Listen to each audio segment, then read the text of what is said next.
Wat ek vandag verklaar sal môre my waarheid wees. Ek praat net nie, ek vorm die wêreld met woorde. Jou lewe is nie 'n speletjie nie. Elke dag jy God vir jou keuse verklaar of vervaag. Dis nie net wat jy sien nie, dis wat jy sê, want hemel en aarde by voor stem wat glo. Jou mond is 'n werkswinkel van wonderwerke. In die begin het God nie gebou met sy hande nie, het gepraat. Hy het gesê, laat daar lig wees. Hy het nie gesê, laat ek kyk of dit werk nie. Hy het gepraat met oortuiging en die skepping het gehoorsaam. Jy is gemaak in dieselfde beeld, jy het dieselfde spraak DNS van die skepper. Elke keer wat jy praat, is jy besig om jou môre te vorm. Nie met bakstene nie, maar met woorde. Jou stem is kode en die hemel verstaan dit. Wat jy vandag sê, bou die strate wat jou kinders môre loop. Sê jy vandag, ek sal nooit uitkom nie. Ek is nie goed genoeg nie. Ek het niks. Dan het jy môre reeds geskep in die vorm van gevangenis, maar as jy vandag verklaar, ek is gekies, ek is gesalf, ek is geseënd en ek breek elke vloek, dan kan die vyand môre niks doen nie. Van jou wêreld is reeds beveel.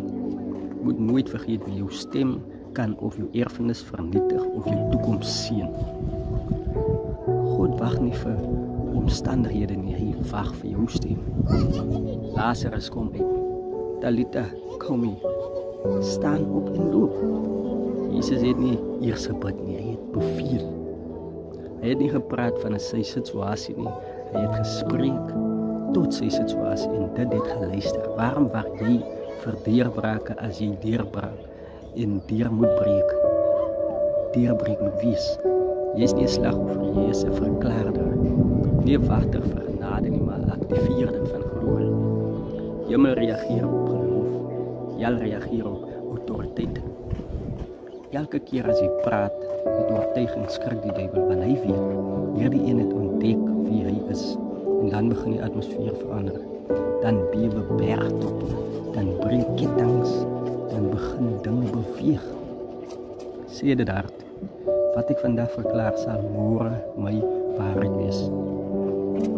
Jy hoef nie geld te hê om rykdom te verklaar nie. Jy hoef nie gesond te voel om genesing te verklaar nie. Jy hoef nie gesien te word om invloed te verklaar nie.